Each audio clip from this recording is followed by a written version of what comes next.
Erev Tov. C'est toujours plus calme, les femmes. C'est plus... Mardi 26. Mardi 26, demain soir, Bezrat Hashem, c'est l'allumage des bougies. Un chiour, je vous le dis dès maintenant, pas extraordinaire. Parce que de parler du Yehush, quand on a parlé de la Simcha, quand on a parlé de... c'était quoi le dernier chiour avec vous? C'était Mashiach et... non, c'était Gamzol et Tova. Donc Gamzol et Tova, c'est un petit peu... Oui, mais la semaine d'avant. Gamzol et Tova, il y a 3 semaines, dit-elle. Bon, ben, ce chiour, c'est un petit peu la petite sœur du chiour d'il y a 3 semaines. En tout cas, on a fait Gamzo et Tova, vous vous rappelez? Très bien. Donc ce chiour-là, Bezrat Hashem, bonsoir, on va essayer de lui donner une dimension un peu différente de ce qu'on a l'habitude d'étudier en rentrant dans certaines profondeurs. Mais même en rentrant dans les profondeurs des profondeurs, c'est quand même délicat comme chiour. Je veux dire pourquoi? Parce qu'il peut être enseigné à trait philosophique, style... il n'y a pas de Yehush Klal Baolam, c'est bon, on va le faire tout le chiour, on se casse. Rabbi Nachman de Breslev. En Yehush Klal Baolam, il n'y a pas de désespoir Klal, en général Bichlal, il n'y a pas de désespoir dans le monde. Tout problème a une solution. Et allez dire ça à ceux qui ont perdu leur société, ceux qui ont divorcé, ceux qui sont morts de leur maladie. Ça fait un peu bizarre quand on vient nous dire En Yehush Klal Baolam, quand on voit que les résultats finaux ne correspondent pas forcément à ce que nous attendions. Alors, quel est le remède de cette situation? Et dans ce cas-là, il y en a un qui est un petit peu menteur. Ou il y a un Yehush dans le monde, et puis alors dans ce cas-là, c'est un problème. Ou alors, il n'y a vraiment pas de Yehush, et ça c'est la vérité, je vous le dis dès maintenant, et c'est ce qu'on va étudier aujourd'hui. Il n'y a pas de désespoir. Apprenez-le une fois pour toutes. Yehush, désespoir. Parce que Yehush, c'est le désespoir. Comme ça, ne sais pas c'est quoi Yehush. Yehush, ça fait plaisir. Yehush, c'est du désespoir, d'accord? Ne me dites pas c'est quoi Yehush après 2 minutes.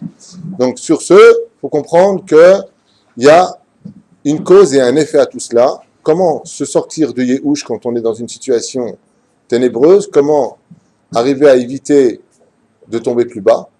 C'est ce qu'on va étudier ce soir. Mais avant tout, je crois qu'on doit dédier le shiur pour tous les malades d'Israël et avec votre permission d'abord et avant tout ma maman, que Bezrat Hashem je salue d'ici et à qui je souhaite un bon rétablissement.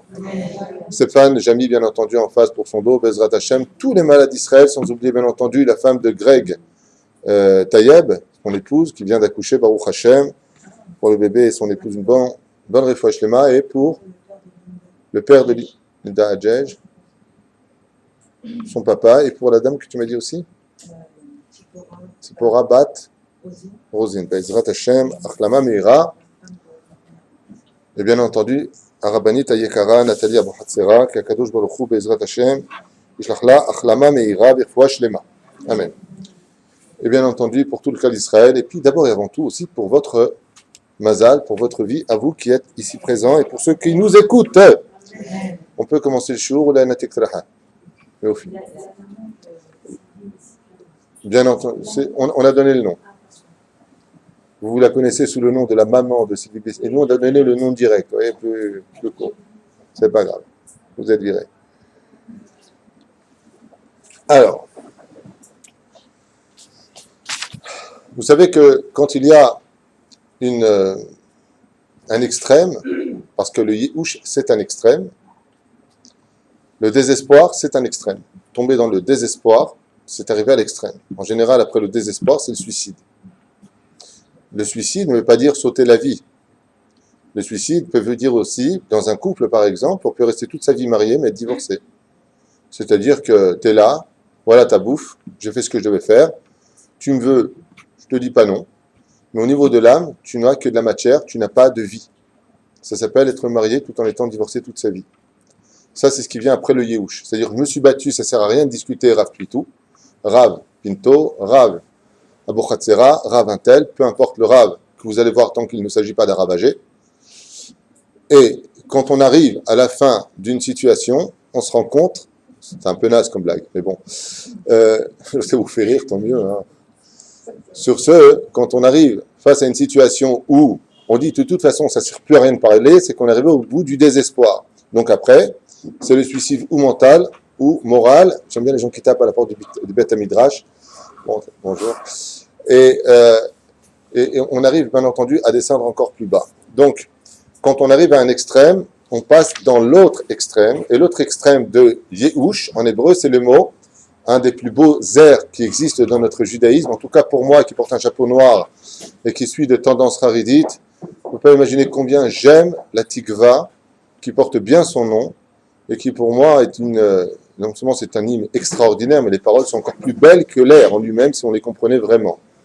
Je ne comprends pas pourquoi d'autres rabbins n'adhèrent pas à l'hymne israélienne, elle est parfaite, en ce qui me concerne en tout cas.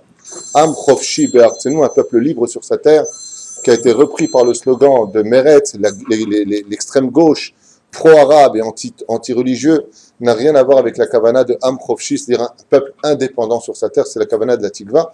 Je referme donc cette parenthèse, mais le mot, c'est le mot tikva. Et le mot tikva vient nous enseigner ici que l'antithèse du Yehush, du désespoir, et bien justement, c'est la tikva. Et c'est ce qu'on va un petit peu en même temps ce soir décortiquer. D'abord et avant tout, quand on veut savoir où l'on va, il faut savoir d'où l'on vient. Donc, qu'est-ce que le Yehush et comment est-ce que ça s'exprime chez nous? Comment ça vient? Et comment est-ce que le Yetzer Hara arrive à nous faire tomber dans un des domaines les plus dramatiques? Où est-ce que ça nous amène? Patati et patata, on commence tout de suite. D'abord et avant tout, il faut savoir que la différence entre la gematria du mot Yehush qui fait 317 et celle du mot Tikva qui fait 511, la différence entre eux, c'est 194. On va peut-être demander de jeter les portables contre le mur. C'est 194, et 194, c'est la gematria du mot Koach Elyon. Koach Elyon veut dire une force d'un monde supérieur. Ça, c'est clair cette fois. S'il rappelle, c'est qu'il y a un problème. Résultat des courses, Koach Elyon. Il y a une force qui est supérieure à nous, et qui viendra nous chercher dans un domaine, on appelle ça Koach Elyon, là où il n'y a plus d'espoir selon toute logique dans le monde le plus cartésien soit-il, comme Yosef qui est un hébreu détesté de l'Égypte, enfui dans une espèce de cellule au fond de l'oubli le plus absolu, devient en un clin d'œil l'homme le plus célèbre, le plus aimé, le plus respecté, le plus craint en haut de la pyramide. Ça s'est jamais vu. Pourquoi ? Parce qu'il n'a jamais perdu conscience du Koach Elyon. C'est pas toi qui décide, le maître est chanson. C'est pas toi qui décide, celui qui est à l'extérieur. C'est pas mon patron qui me donne ma parnassa. C'est celui qui détient les clés de toute la vie. Moi, je suis relué au Koach Elyon. C'est une question de bitachon. On a fait un cours ce matin sur ça, je ne vais pas revenir dessus.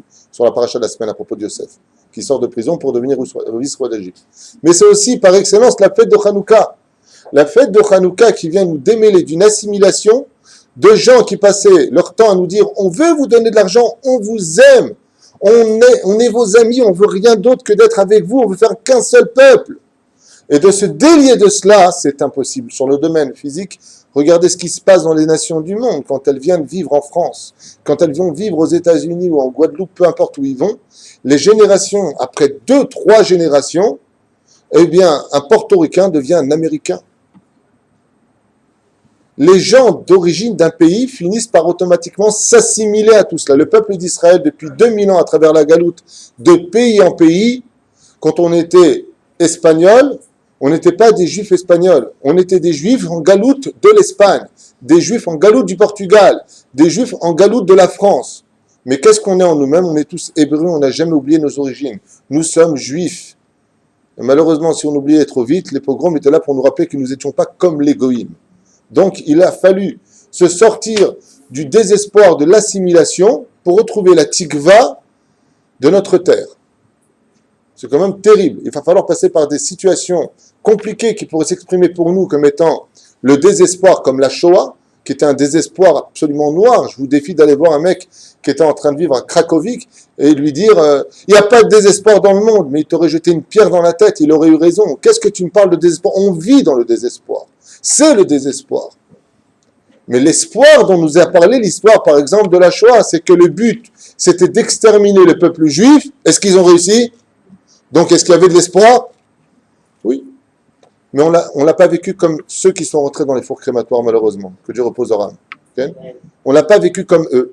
Mais est-ce que la mission chez eux a réussi d'instaurer d'Afka du Yehush? Non.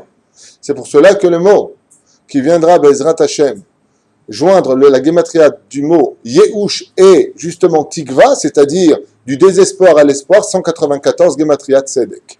Koach Elion, Gematria Tzedek. Mazet Tzedek, justice.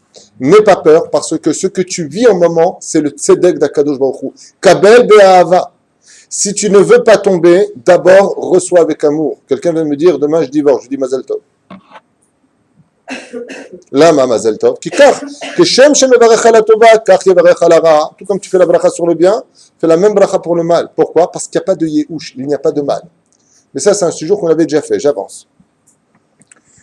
Comment, d'abord et avant tout, vient le yéhouch chez nous? Vous savez que tous les soirs, dès qu'on rentre dans le chocher, dans l'obscurité, avant de rentrer dans la Hamida, dans la lumière, on dit Ashkivenu avinu le shalom ve'amidenu malkenu l'chaim tovim shalom frosanu sukat shalomecha bechule bechule. Donc tu mets sur nous, tu étends donc l'étendue de la paix, la sukat du roi David, en d'autres terres, et le peuple reviendra de sa terre. Et puis qu'est-ce qu'on dit d'un coup?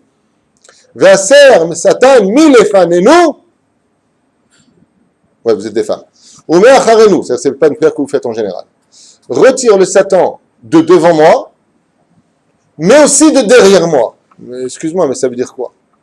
Au niveau du pshat, quand on cite ce verset-là, quand on rentre dans l'obscurité, Ashkivenu, les shalom qu'on a l'habitude de faire 2 fois dans la journée, Arvit et après, Akeret Shema Lamita, pour ceux qui le font aussi.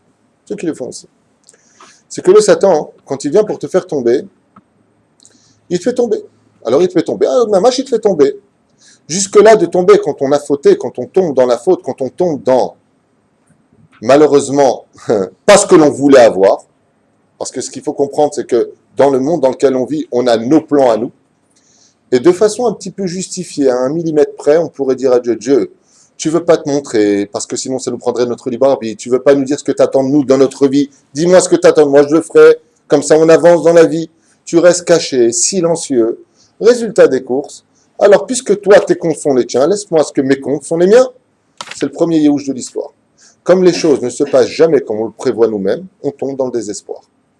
Pourquoi? Parce qu'on a l'impression que Dieu n'est pas avec nous.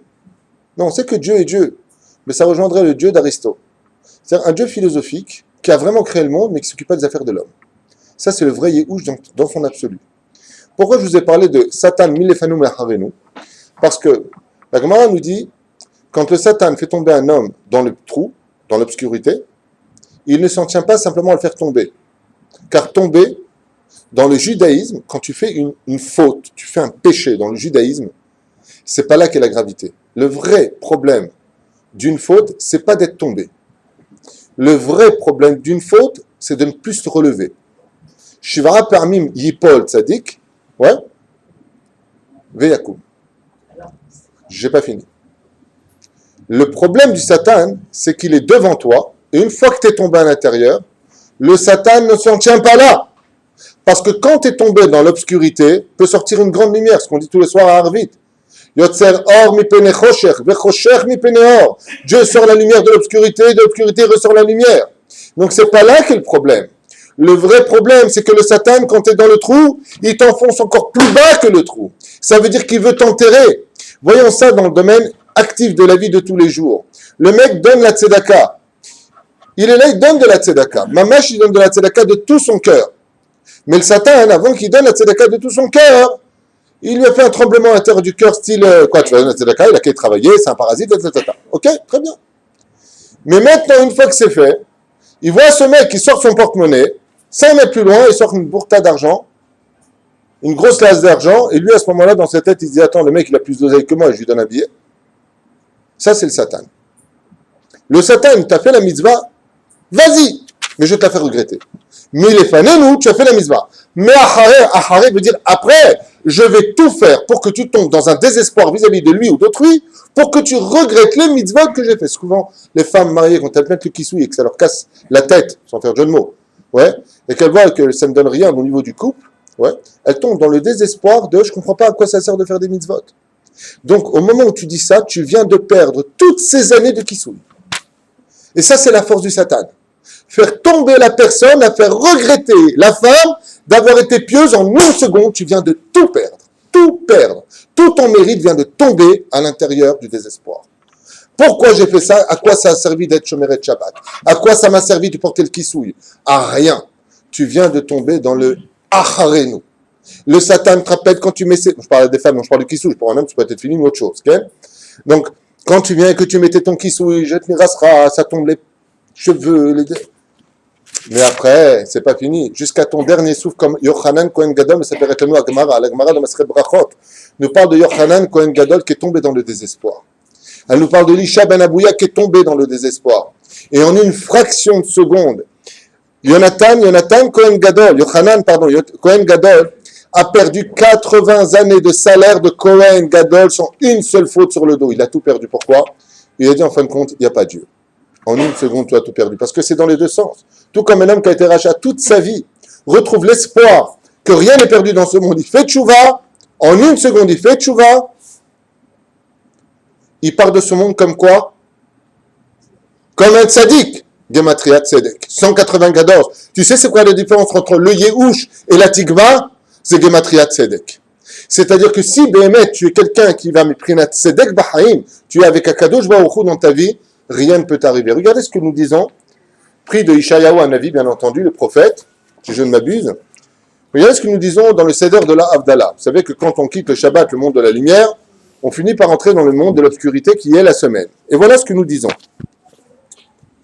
Al tismechi oyavti, li kinafalti kamti. Je vous traduis exactement ce qui est marqué pour que vous jouissiez, avec l'aide d'Hachem, d'un des fondements les plus importants de notre judaïsme à propos du désespoir. Al tismechi. Qu'est-ce que ça veut dire al tismechi? Ne commence pas à jouir. Ne commence pas à te réjouir, exactement. Oyav tili. Toi qui es mon ennemi à moi. De qui est-ce qu'on parle? Du Satan.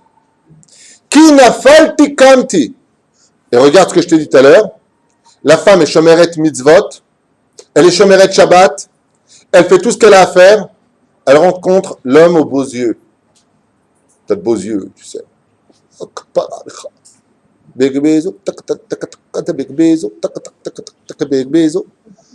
J'ai fauté, je me suis suicidé. Je n'ai pas tenu l'épreuve ultime de ne pas toucher cet homme. Ouais, calme-toi, t'es pas chez Shakespeare. T'es tombé. Regarde ce que tu dis à l'Avdallah. Antismechi, ne sois pas content, Satan, de m'avoir. Mon Yetzerara, parce que c'est un peu curé, Satan. Hein. D'accord, mais c'est comme ça qu'il s'appelle, on n'y peut rien. Ne te réjouis pas de m'avoir fait tomber. Ne dis pas, ça y est, je t'ai eu. Parce que tomber en hébreu, ça s'appelle Yerida, Letzorech Ha'alia. Car quand je tombe, dit le Ramchal Akadosh, écoutez bien ce qu'il dit. Je tombe, c'est comme si que je rentre dans une pièce pour voir le thermomètre de mon niveau spirituel face à mon étude. Parce que quand je suis dans ma yeshiva, je m'explique en deux mots. Ramchal donne un exemple extraordinaire là-dessus. Il dit, qu'est-ce que c'est tomber? C'est tout simplement quand on rentre dans la pièce du thermomètre de notre vraie situation spirituelle. Par exemple, en yeshiva, Dieu existe. Tout ce que fait Dieu, c'est pour le bien. Il n'y a que Dieu qui est juste et vérité. Mon pote, tu viens de perdre telle personne. Quoi? Dieu, pourquoi tu me fais ça? Voilà. Tu as un super beau parleur, tu vaux rien. Tu es une boule, tu es un bidon. Lama, pourquoi? Parce que de parler, de penser, tant que tu t'engages pas dans l'action, ça vaut rien. Le Ramchal, il dit, les épreuves viennent chez toi pour te montrer réellement qui tu es face à ta parole. Aïni omed ou shani lo omed? Est-ce que je peux ou je peux pas? Donc, Yerida, je descends, Letzorech, Alia, pour mieux remonter. Mais attention, ce que je viens de dire, c'est pas, bon, je vais faire une faute, comme ça je vais voir comment j'ai eu la faute. C'est pas de ça du tout qu'on parle. C'est que si tu n'as pas tenu une épreuve, tu as l'occasion maintenant de te rapprocher d'Hachem beaucoup plus vite. Et après, dès que quelqu'un fait une avéra, tout de suite, Yom Kippour, je jeûne, je me suicide, ça y est, Dieu, pardonne-moi, je rentre au couvent. Calme-toi, respire un bon coup. La faute, elle fait partie des plans divins comme les mitzvot. Ne sois pas le cobaye qui fait la faute, parce que même si c'est voulu de Dieu, ça se paye. Ne rentre pas dans les comptes divins, sinon tu vas au cotel comme d'habitude et tu fais pas content, pas content, pas content. Parce que quand tu tombes, c'est pas là qu'est le drame. C'est de dire dans la chute, tu vois Yetzerara, tu m'as eu. Je te demande juste une chose, ne te réjouis pas. Tu sais pourquoi? Parce que d'où je suis tombé, je remonte tout de suite. Vous voulez la suite du verset, après je te donne la parole? Qui échève bachosher. Et là, regardez ce qu'on dit. Qui échève, car échève, traduisez, bachosher. Dans l'obscurité. c'est la fête de Hanouka. Je suis assis donc dans l'obscurité. Et je finis avec le verset. Hachem Orli. Je suis donc tombé. Donc quand je tombe, je vois tout noir autour de moi. Eshev Bachocher, il n'y a pas marqué je me tiens debout. Et là, Eshev Bachocher, ça veut dire qu'avant de te relever, pose-toi la question quand même, comment j'ai pu tomber? Mets-toi dans la situation de... C'est comme le mec qui regarde un film, vous avez compris de quoi je parle, et il fait Zera Levatala. Baba, réfléchis. C'est comme une femme, elle est remplie d'amour pour un mec, mais remplie d'amour pour un mec, et elle dit, il ne faut pas que je tombe, je ne veux pas que je tombe. Dernière des choses à faire, c'est t'enfermer avec lui. Parce que si tu le fais, tu as déjà perdu ton combat. Donc, que dans un lieu public, avec ta soeur à côté, ou ton père, ou un ami, ou une amie, peu importe, que vous ne soyez pas seul, qu'il n'y ait pas de faute. Pourquoi? Sinon, un de les boules après. Ouais? Donc, même si je tombe dans l'obscurité, pourquoi je ne vais pas aller plus bas, mais les Vanu Maharenu, qui Hachem? Orli. Pas Orli, le nom Orli, hein, parce qu'en français, ah ouais, Orli est avec lui, tiens. Non. Hachem Orli veut dire que, même dans l'obscurité, même quand je suis un homme, marié avec une Goya, que mes enfants sont tous Goy, que je ne mange que du porc toute la journée, que je suis l'homme le plus assimilé du monde, il n'y a pas d'Yéhouch. Du jour au lendemain, Akadosh Baruch Hu, étant donné qu'il est encore avec toi, il te relève. Une fois, une personne à Los Angeles m'a posé la question, il m'a dit, c'était une femme, je ne vais pas donner son nom, ça ne se fait pas, c'est une femme qui était mariée avec un Mexicain. Donc elle est juive, le mari ne l'était pas. Grâce à Dieu, les enfants sont juifs. Ils ont fait l'aliyah pour la plupart d'entre eux, séminaires, ainsi de suite, dans la Torah, et elle a fait tchouva. Elle s'est beaucoup renforcée dans mes cours, tel qu'elle me l'avait expliqué. Mais je me souviens que le premier cours que j'ai eu avec elle, elle est venue me voir et elle m'a dit, prouvez-moi une fraction de seconde que j'ai encore un espoir de faire tchouva. Prouve-le-moi. Ça fait 25 ans que je suis marié avec un non-juif. Je n'ai pas connu d'autres hommes avant. Donc, je suis totalement tméa. Prouvez-moi que Dieu est encore avec moi. Je lui ai dit tout simplement parce que tu respires.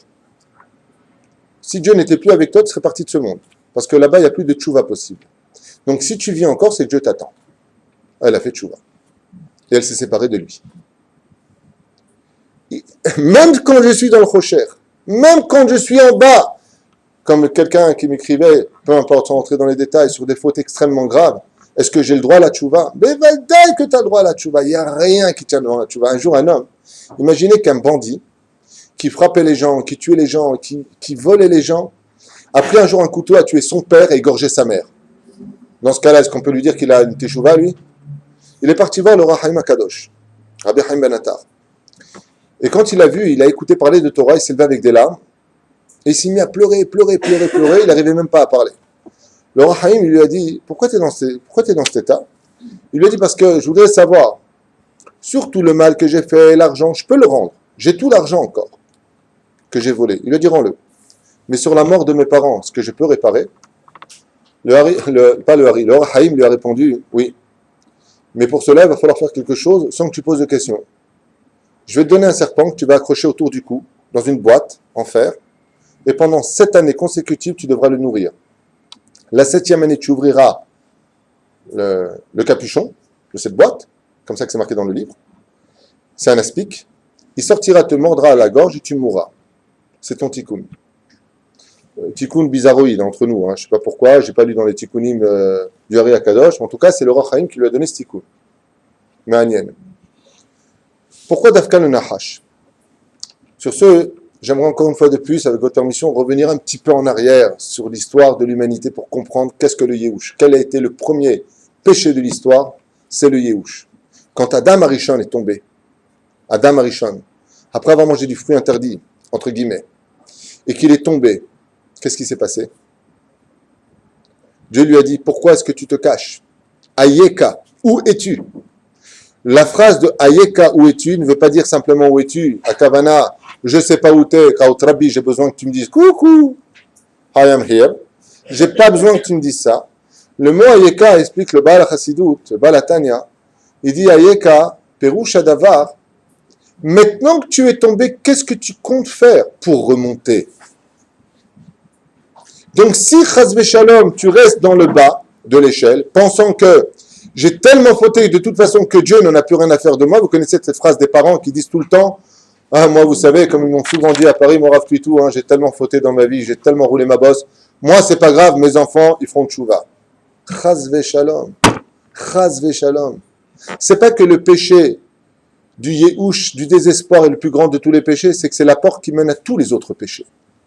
Qu'est-ce que c'est un homme qui faute? Qu'est-ce que c'est un homme qui prend une femme mariée? Qu'est-ce que c'est un homme qui vole?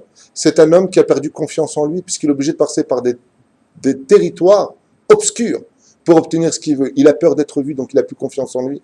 Pourquoi? Qui est chef bachosher, Hachem Orli. Même quand je suis au plus bas de l'échelle, même quand je suis pendant 12 années dans un cachot oublié de l'humanité, Akadosh Baruch Hu, il est avec moi.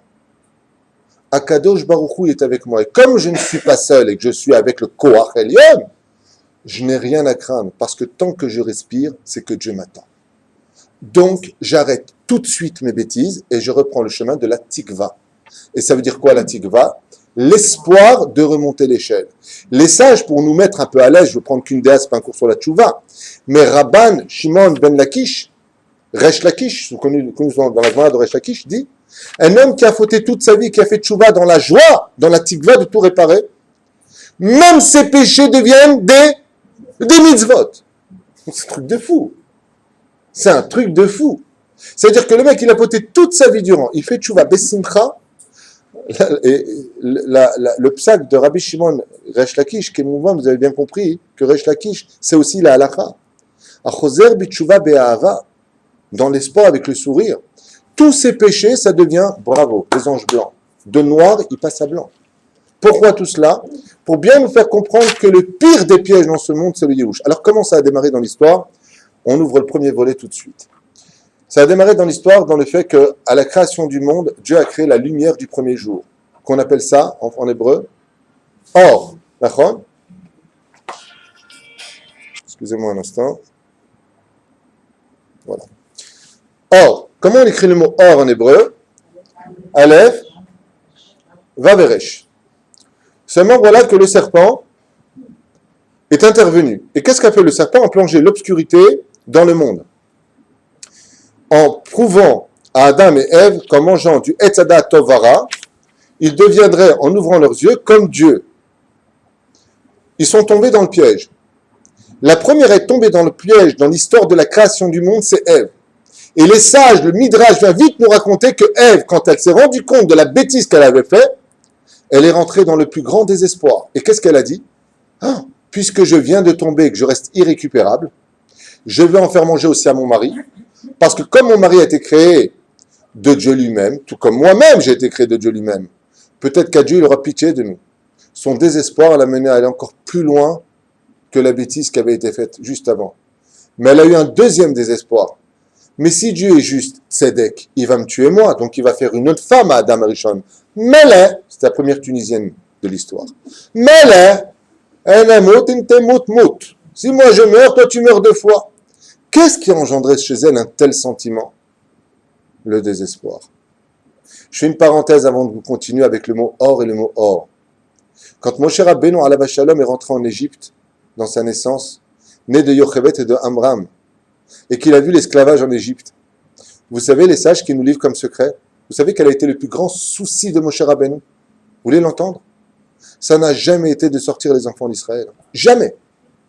Son souci n'était pas là, il savait très bien que ça, c'était dépendant d'Hachem. Il n'a pas eu de problème avec ça.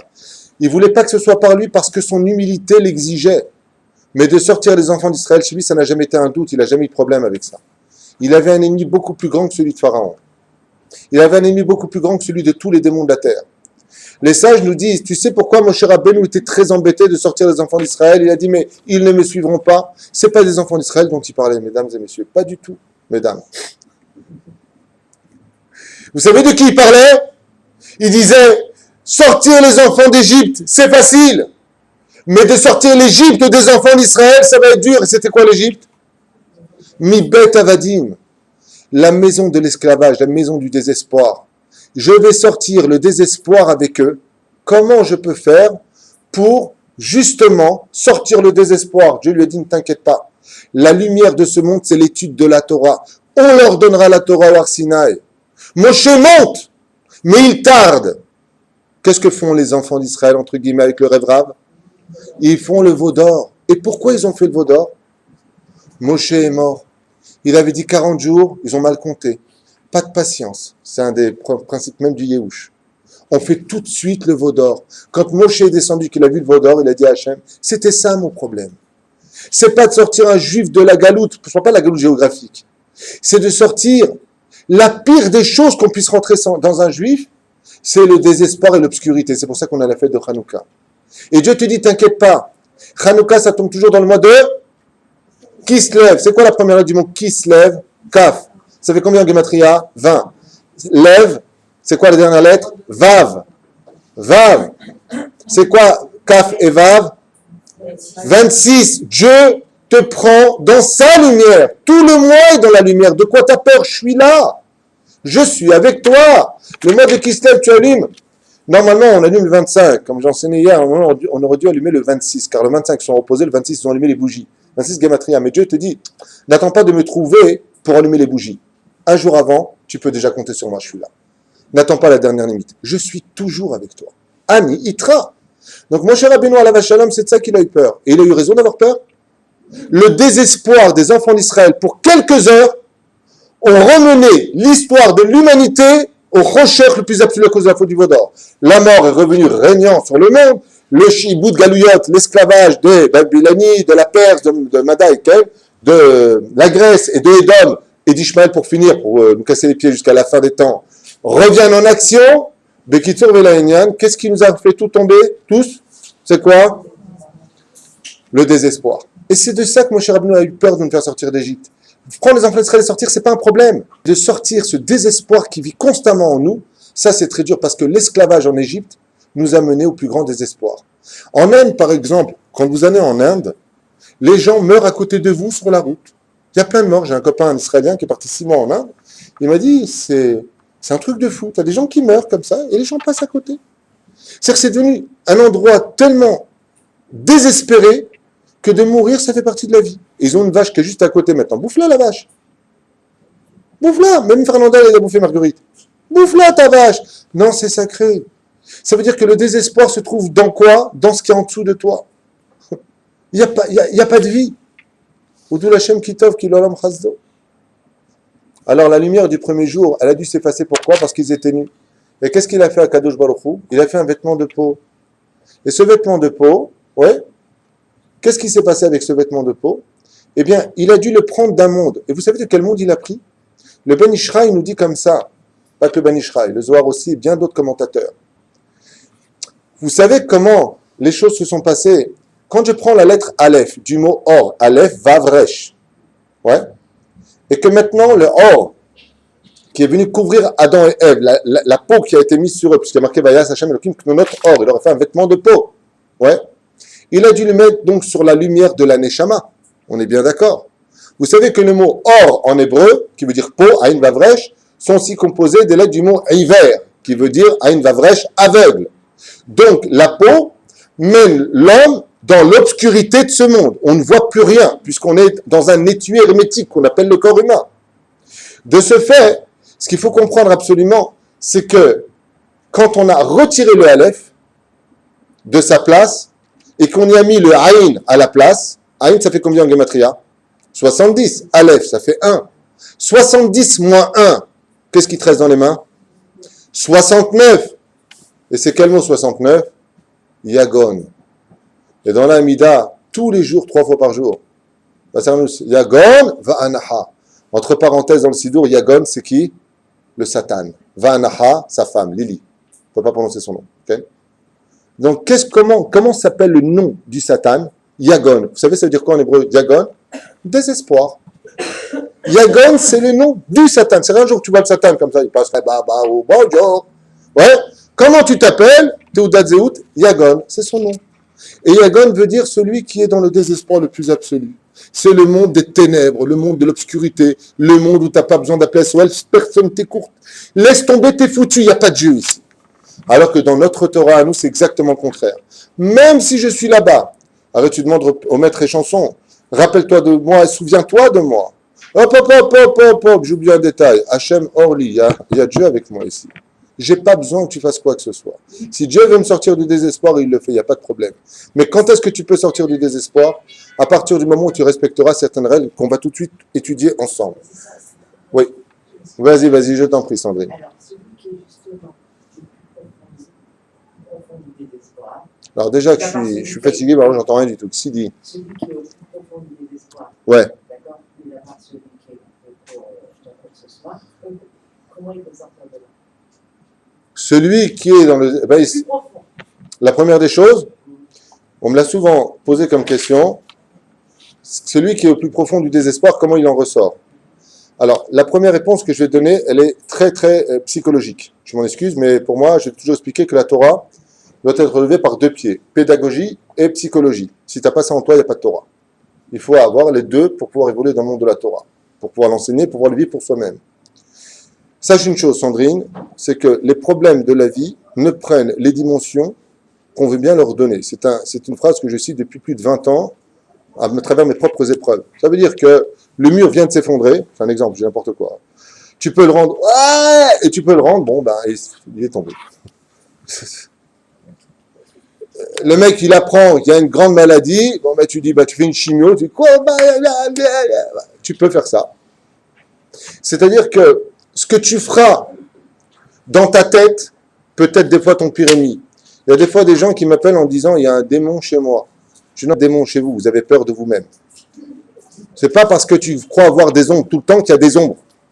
Parce qu'il faut savoir que la peur, comme c'est marqué à propos de la sigoula du Tehillim Kufyu Tet Ot He, qui enlève la peur, l'imaginaire de l'homme, c'est le pire ennemi de l'homme. Pourquoi tu rentres pas? Non, je sais pas, j'ai peur, c'est peur de quoi? Viens avec moi et rentre. Il y a quoi? Il y a rien, allez, faites dalle. L'homme s'imagine des choses. La Torah, elle, c'est notre guide. Qui t'a dit de ne pas fauter? C'est la Torah. Qui te dit de ne pas tomber dans les ouches? C'est cette même Torah. C'est pas suffisant pour se relever.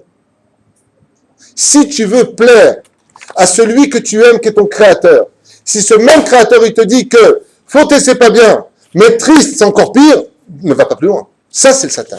Mais les panneaux, tu tombes dans le trou, mais tant que tu es tombé dedans, je creuse encore plus pour que tu ailles encore plus profond à l'intérieur. Jusqu'à ce que tu arrives au 7e palier du Gehinam, Chas v'Shalom. Et pourquoi tout cela? Pour que tu ne crois plus en rien. Et quand tu ne crois plus en rien, alors tu fautes avec le sourire. Et pourquoi tu fautes avec le sourire? Parce que quand les gens n'ont plus espoir de remonter une situation, alors ils vont jusqu'au bout de la bêtise. Alors je meurs, je faute, c'est comme ça. Alaï, je vais jusqu'au bout. Et n'y va rien. Pourquoi? Parce que je ne crois pas au retour.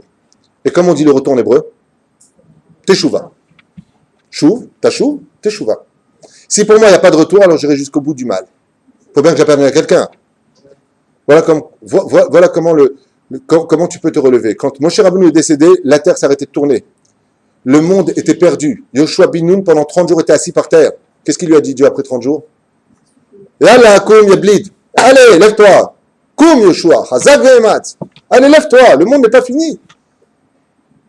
Quand meurt un tzaddik, se lève un autre tzaddik. Quand une porte se ferme dans le mazal, c'est qu'il y en a un autre qui est ouvert de l'autre côté.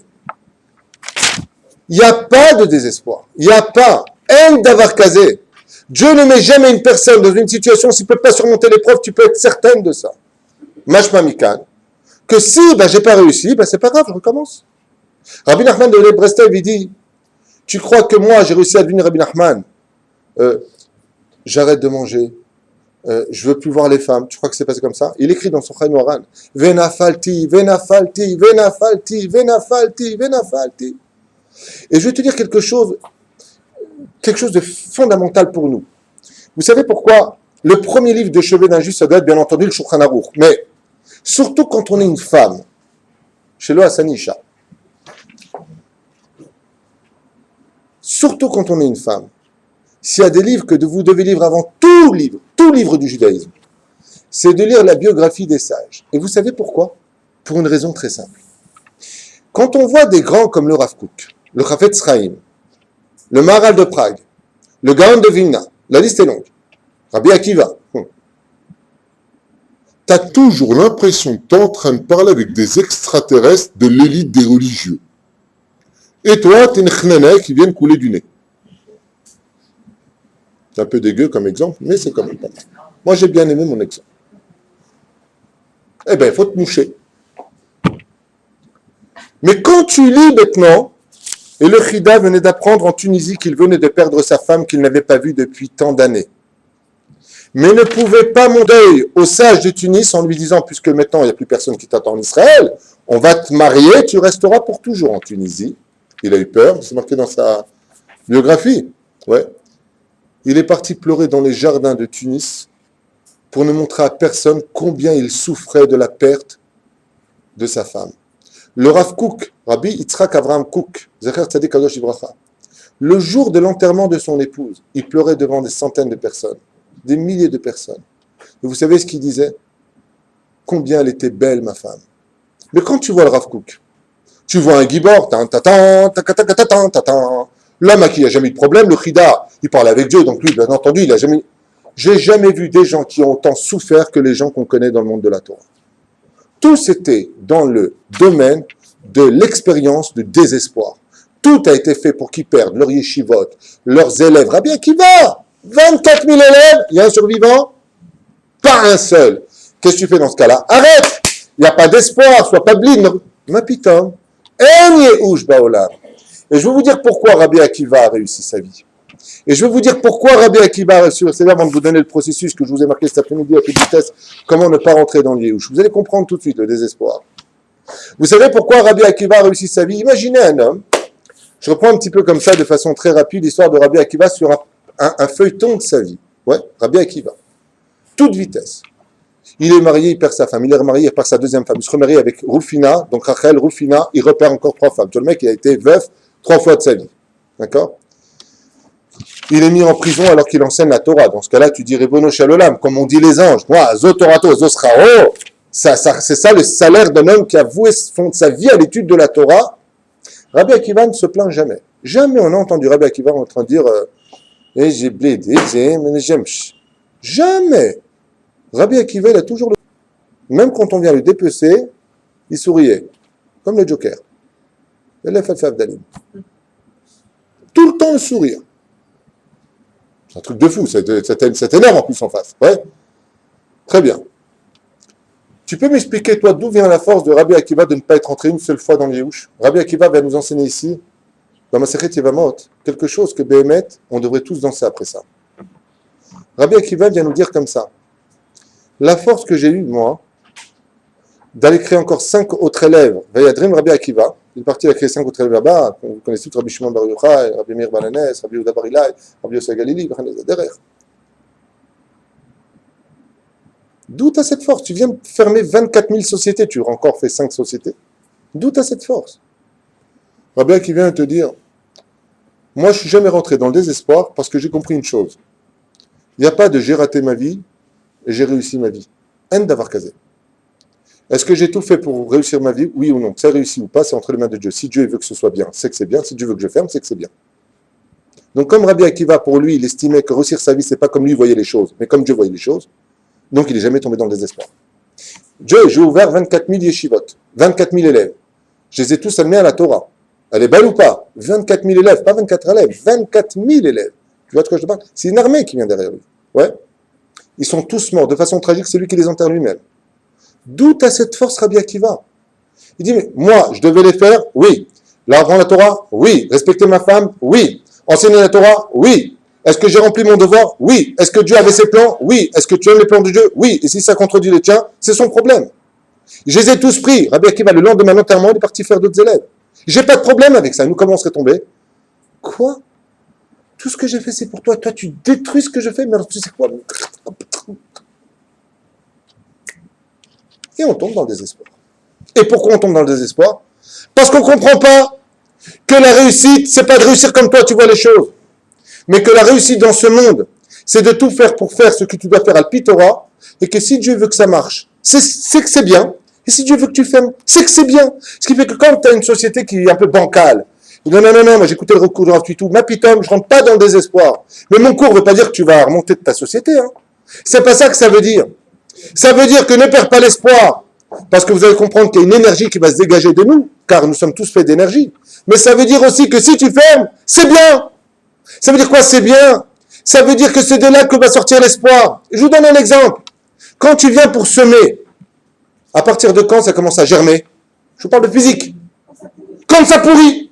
Des fois, il faut que la graine que tu as mis, elle explose, elle pourrit. Et après, qu'est-ce qui se passe? Wahad, petit martien vert, il commence à se smurfer. Et il monte. C'est pour ça que toute l'histoire du juif, quand tu l'analyses d'être juif dans ce monde, c'est la chose la plus merveilleuse et la plus débile qui soit au monde. Chez les autres, je vais te le prouver. C'est facile à prouver. Ouais. Chez les autres, mange du porc, va avec celle-ci, passe ton temps dans les endroits les plus débiles, perds ton temps. Chez nous, c'est... Tu viens de voir les yeux, stop, Modani. Chaussures, la droite, pas la gauche, la droite. 4 pas, netilat, et la montre. Bon, fais tes barachot. Où tu vas? Non, synagogue. Pendant combien de temps? 1 heure. Tu as pris ton cours ce matin? Encore 1 heure, ça fait 2 heures. D'accord. Tu peux aller travailler?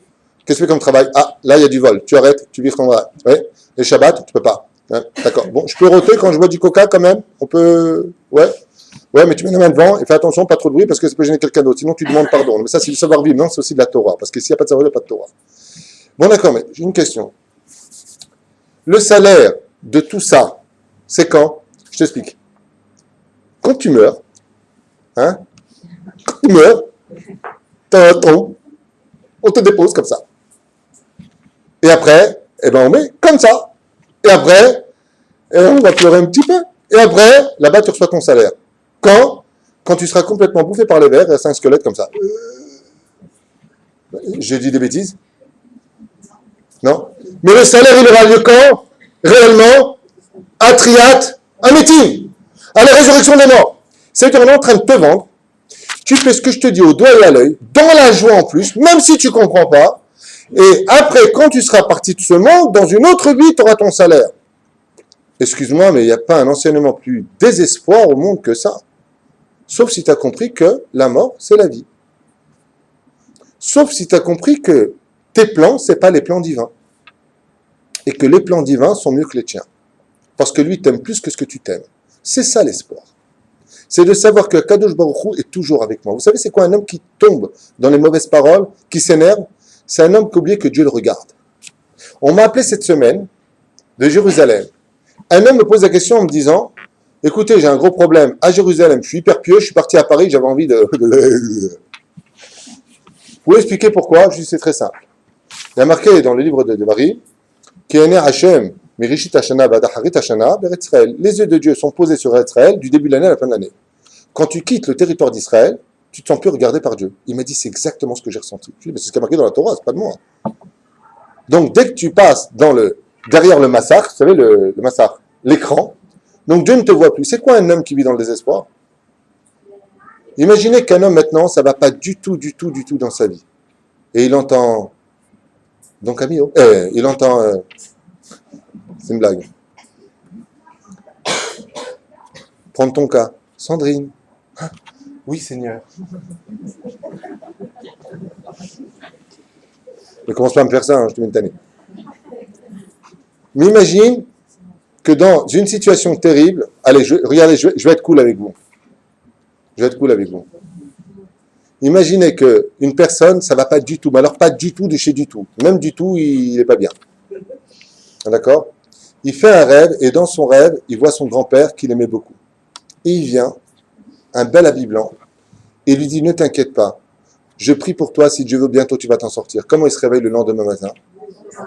Hein? Comment il se réveille? Tu veux un café? Tu veux danser?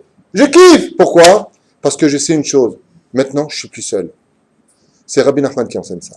Il dit, si tu étais conscient combien Dieu est proche de toi, jamais tu n'aurais peur de rien sur terre. Ni des hommes, ni des animaux, ni des événements, ni de la banque, ni de personne.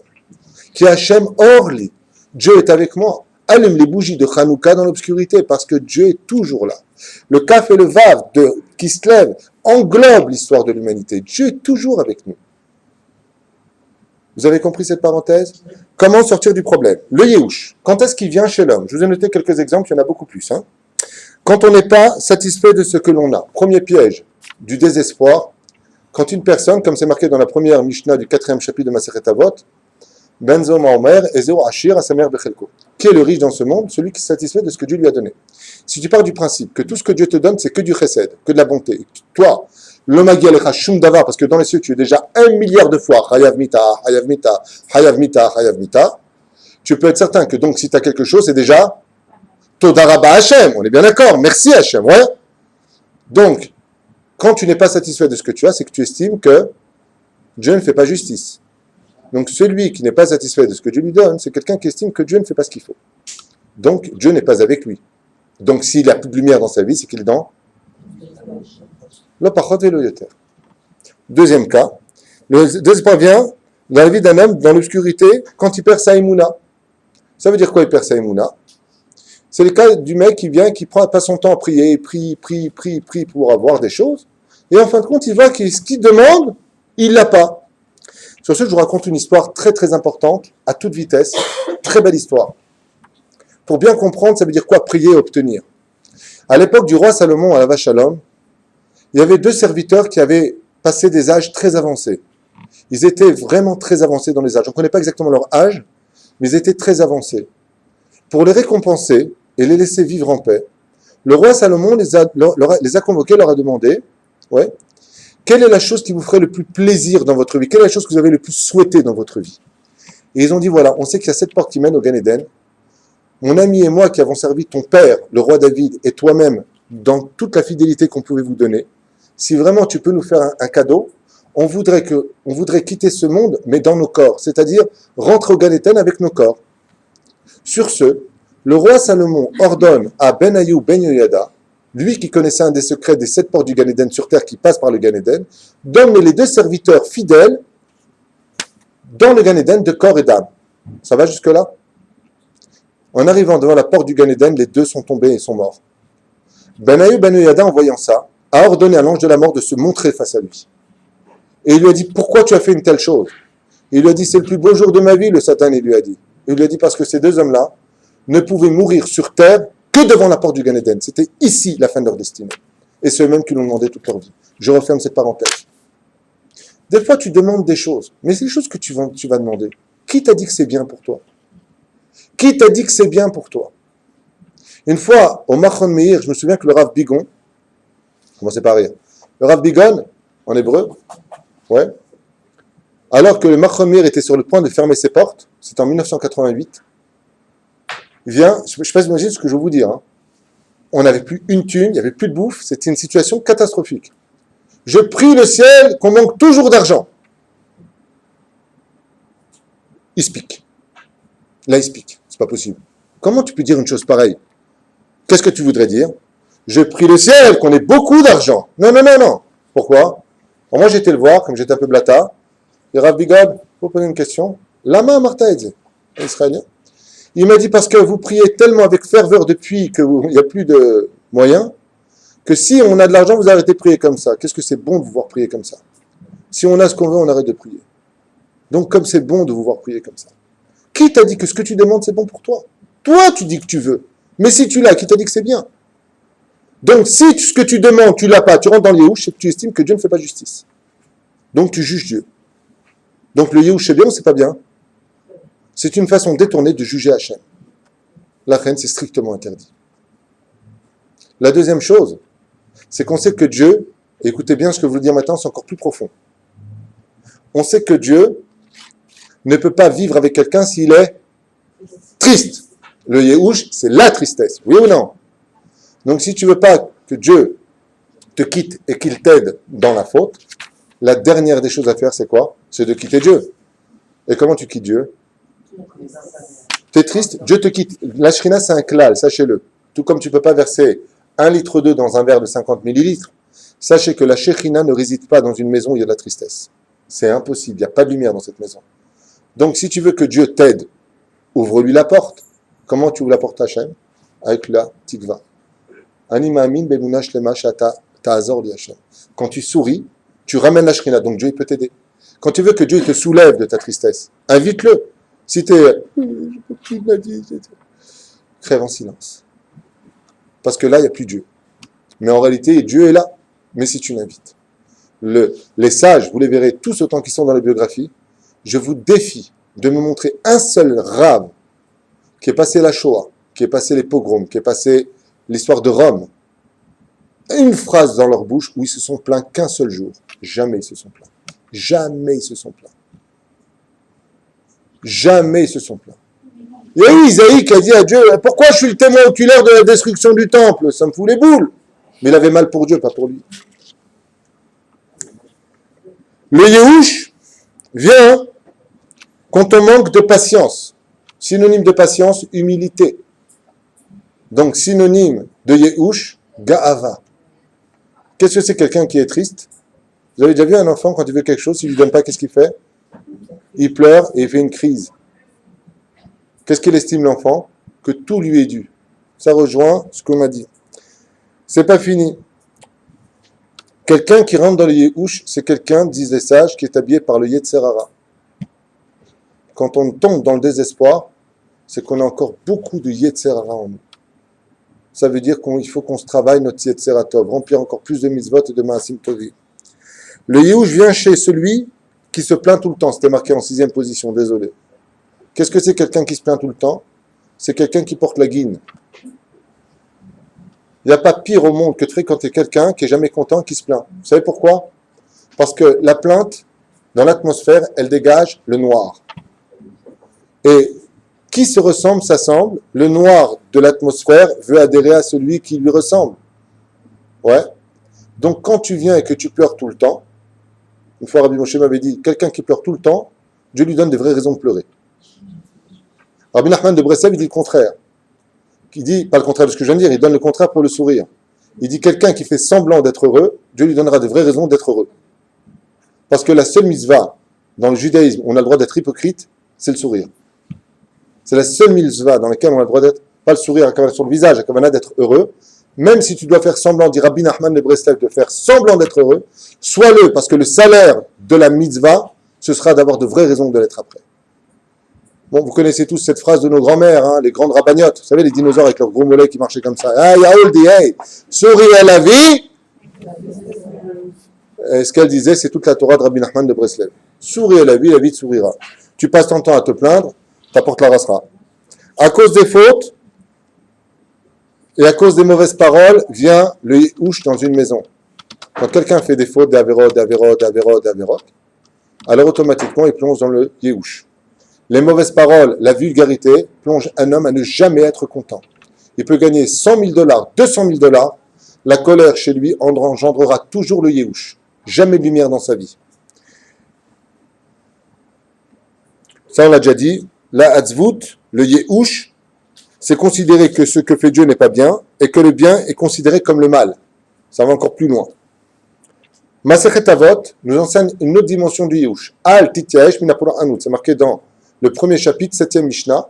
Il y a marqué là-bas, ne te décourage jamais du Yehush. Ça veut dire que si tu es dans une situation de désespoir, sache que la roue tourne. Pourquoi? Ki Yeshuat Hashem ke Erefaim. Dieu, tout comme il t'a mis dans cette situation, il peut te faire sortir de cette situation. J'aimerais juste, avec votre permission, oui?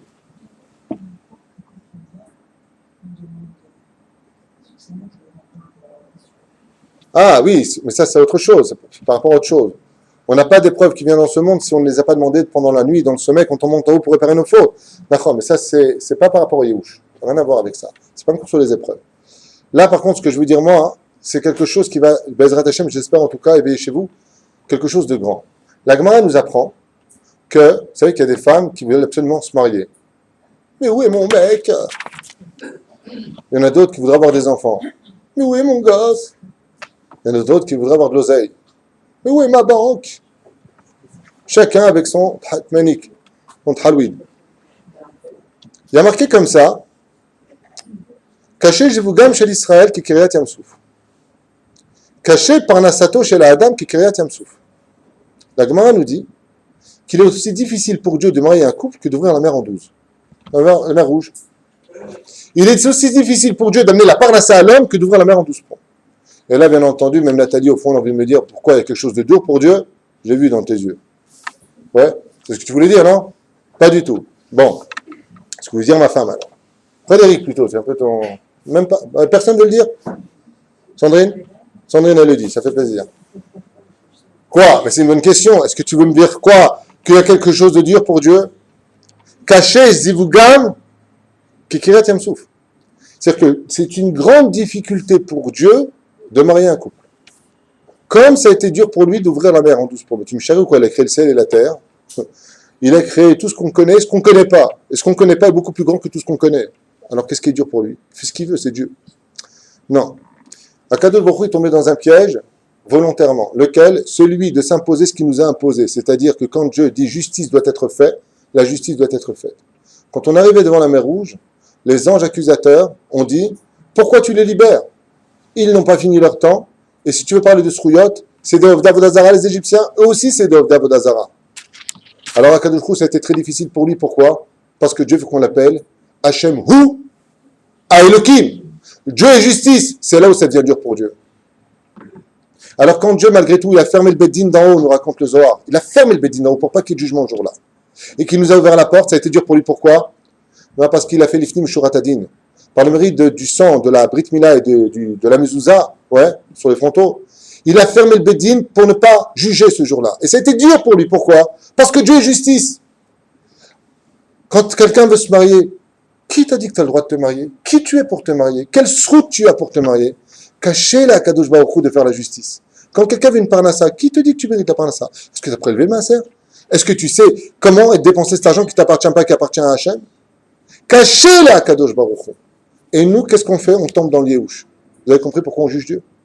Parce qu'on n'a pas compris que pour Dieu, c'est dur vis-à-vis de la justice d'en haut. Alors que les anges accusateurs créés par nos propres actions nous accusent de nous donner malgré tout notre épouse, nos enfants, la belle maison, la belle voiture et le chien à l'extérieur. Pof, quelle situation. Vous comprenez ce que je veux dire?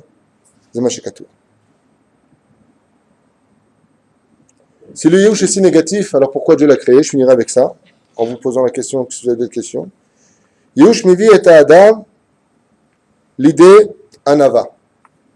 Il y a une chose qui a de bien dans le Yehush, parce que du mal sort toujours le bien, c'est que quand une personne, toute sa vie, et moi, et qui se rend compte qu'à la fin, il n'y a rien du tout, alors il tombe un peu dans la tristesse, il tombe un peu dans le Yehush, comme ça, un peu découragé de la vie. Et ça, c'est quelque chose de positif. Ça veut dire qu'une fraction de seconde de Yehush dans ce monde peut apporter à un homme à se rendre compte qu'en fin de compte, il n'était rien d'autre que du beurre. Ça veut dire que tout comme le beurre fond au soleil, l'homme fond à l'épreuve. Tout comme un homme pourrait couper du beurre avec son couteau, il peut couper sa main avec un couteau. On n'est rien sur terre. C'est un des côtés positifs du Yehush. Mais le Yehush va encore plus loin. Dans Masechet Baba Metzia, on y voit par exemple que si un homme trouve de l'argent, des pièces par terre, dans un quartier ou dans un endroit où on peut considérer, selon la halakha, que les propriétaires de cet argent, ce sont Itya Ashu, désespérés de le retrouver.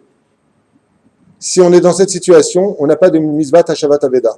On n'est pas obligé de rendre l'objet à la personne parce qu'on estime qu'à partir de ce moment-là, dans certains cas, les propriétaires de tel objet de valeur, dans leur tête, c'est évident, ils ont fait tomber une liasse de billets, il est évident qu'ils se sont itiachou. Ça veut dire que au moment où ils apprennent qu'ils ont perdu cet argent, ils portent déjà le deuil de cet argent. Pourquoi? Un mec, il l'a trouvé, il a dû le prendre, c'est fini. Donc, il faut pour ça qu'il soit désespéré de le retrouver. Donc, ça permettra à celui qui l'aura trouvé de pouvoir le garder, Kedat Moshe Israël dans la halakha. Donc, le Yehush peut servir aussi pour le bien dans le domaine de la halakha. C'est pour ça que le Yehush a été créé.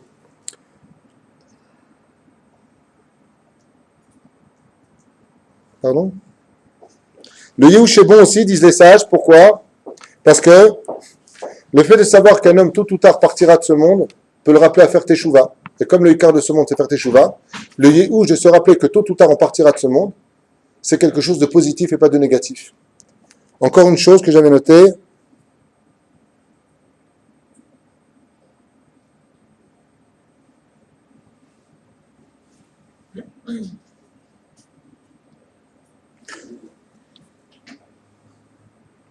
Le Yehush est bon vis-à-vis de soi-même, c'est-à-dire que quand on pense que moi, je me suis levé le matin, j'ai travaillé tous les matins à 5 heures du matin, si c'était pas moi, des fois, Kadosh Baruch Hu, comme on l'a vu dans Masechet Sota, vous vous rappelez le cours qu'on avait fait, pourquoi Dieu va nous enlever l'armée, les soldats, plus d'argent dans les poches, c'est le désespoir le plus total quand tu lis la Gemara sur la fin des temps, ouais.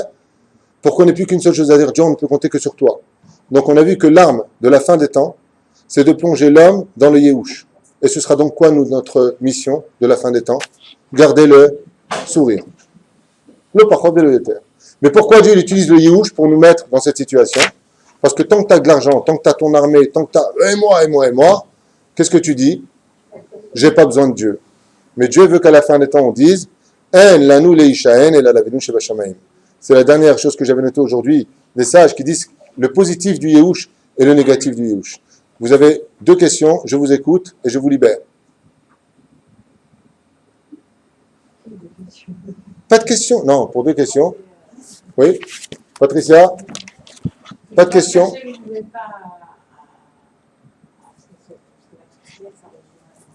Vous parlez en français, là, j'ai pas compris.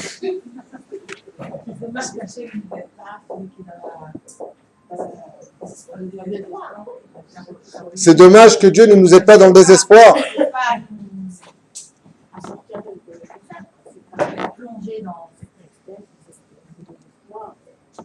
Je voudrais répondre à cette question. On a la Emouna.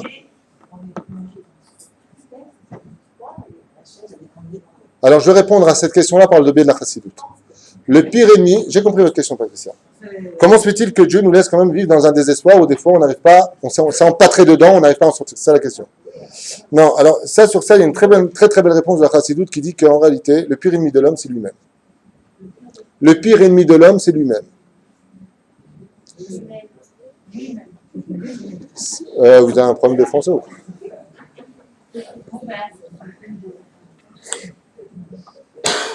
L'homme se crée des barrières.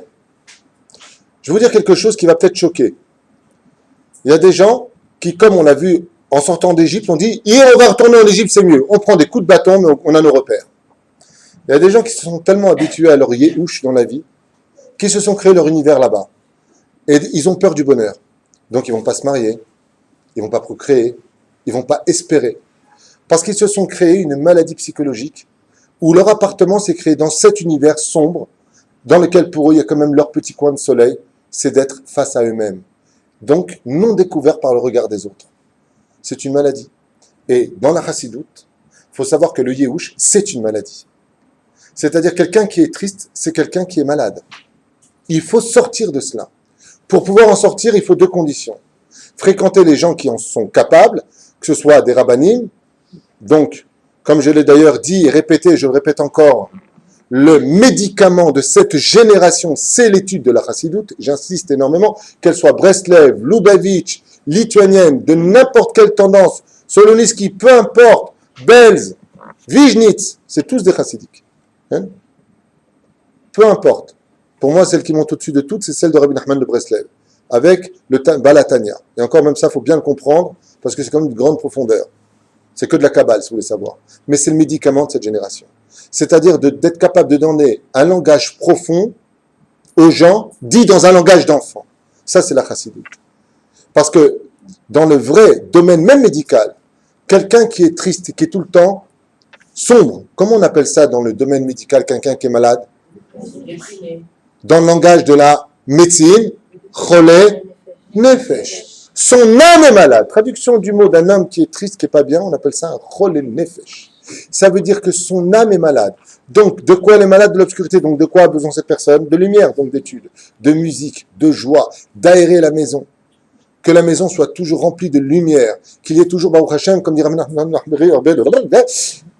parce que le temps est passé. Rabbi Nachman de Breslev, il dit, dansez à la maison, levez les pieds, parce que le sol est rempli de choses négatives. Quand tu lèves le pied et que tu es que ça sur un seul pied, tu diminues le négatif de l'obscurité du monde obscur. Que la force soit avec toi. D'accord? C'est pour cela que Bissiata d'Ishmaïa, ce qu'on doit faire dans ce monde d'abord et avant tout, c'est d'être toujours sa mère. Toujours sa mère. Baruch Hashem, je veux bien. Une fois, un chassid avait l'habitude d'étudier tous les jours avec sa femme 1 quart d'heure de moussard. Tous les jours. Le lendemain, il a encore tardé. Il n'a pas pu étudier avec sa femme. Sa femme, elle lui a dit, Coco, c'était son nom, hein. On n'a pas étudié depuis 2 jours, tu me dois donc une demi-heure d'étude. Il lui a dit, mais demain non plus, je ne pourrai pas étudier avec toi parce que j'ai encore un chiour à faire. Oh, Coco, tu fais? Il dit, viens avec moi. Il l'a emmené dans un hôpital, c'est une vraie histoire. Hein. Il l'a emmené dans un hôpital, et là-bas, il n'y avait que des gens atteints par le cancer de la gorge. C'est une vraie histoire que je vous raconte. Et le Rav a pris sa femme, il est rentré dans une chambre pour visiter un malade, une autre chambre. Au bout de la troisième chambre, sa femme lui dit, je t'en supplie, je veux sortir d'ici, je peux plus. Le Rav lui a dit, il n'y a pas de problème. Quand il s'est arrivé au couloir, ils ont pris à gauche, il y avait un miroir. Quand il s'est arrivé devant ce petit miroir qui menait vers la salle de bain, il lui a dit à sa femme, regarde comme tu es belle, toi. Et il lui a dit, tu viens de me donner un mois de moussard. Les gens qui sont tristes, c'est parce qu'ils voient toujours ceux qui sont au-dessus d'eux. La Chassidoute nous dit, pour quitter la tristesse, il faut se rendre compte de la chance qu'on a vis-à-vis de ceux qui sont en dessous de nous. Alors on finit par sortir. Et pour finir avec cela, on ne peut aider une personne à sortir d'un trou que s'il nous tend la main. Et la majeure partie, je te le dis, je te le répète, dans cette génération particulièrement difficile, les gens aujourd'hui, dû à ce qu'on vient d'expliquer à l'instant, revenez sur le cours 10 fois dessus, vous allez voir, vous allez apprendre et apprendre les bases. Quand on est nerveux, orgueilleux, insatisfait de la vie, estimant qu'on peut faire mieux que Dieu, on sera toute sa vie dans la tristesse. Il n'y a pas de joie pour ces gens-là. Ce sont des gens qui se sont condamnés à une vie négative. Mais négative, ça veut dire que même le bonheur leur fait peur. Ils n'y croient pas. Parce que s'ils le récupèrent, ce bonheur, ils ont peur de le perdre. Et alors, si tu le perds, va le récupérer une fois de plus. Dieu a créé son monde. Il l'a détruit. Il a recommencé. T'es pas plus que Dieu. Donc, même si tu perds ton bonheur, lève les mains et bats-toi. Mais c'est vrai. Tu ne vas pas nous fatiguer l'esprit. Le moral, dit-il. T'as pas réussi ton mariage. C'est un échec. C'est Khlikam Choumer. Eh ben, remarie-toi. Et si ça marche pas, alors arrange-toi. Et si ça marche pas, viens me voir. C'est que tu as vraiment un gros problème. Hein. Donc c'est vraiment des gens, c'est des gros problèmes. Hein. Voilà. Il est tard, 9h20, je devais vous libérer à 9h, je m'étais promis, j'ai la femme. 1 heure de cours, pas plus. Ah ben, c'est pas possible. Je ne sais pas ce que ce jour vous a apporté, quoi qu'il advienne. Il est sorti de mon cœur. J'avais pris juste quelques petites notes. Revenez dessus, mes maîtres, revenez sur ce chiour et vous verrez que les petites phrases les plus simples renferment en elles, comme dit Rabbi Nachman de Breslev dans son Likutei Etzot, à propos de la prière, il dit, quand tu dis Baruch Ata Hashem, si tu ne connais pas les secrets du nom divin, alors quand tu dis Baruch Ata Hashem, pense juste au mot Hashem, que Dieu est ton Père, Mamash, que Akadosh Baruch Hu Bemet il t'aime, il n'y a pas des kavanotes plus profondes au monde que celle-ci. D'être le plus simple avec Hashem, c'est d'être le plus proche de lui. Zéou.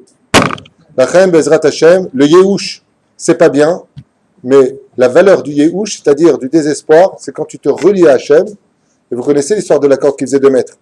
Quand j'ai coupé les liens d'une corde qui faisait 2 mètres, et que je reviens le refaire ce nœud, combien je me suis rapproché de l'autre? Le temps de faire le nœud. Donc je me suis rapproché à 1m80 au lieu de 2 mètres. Donc je me suis rapproché de 20 cm.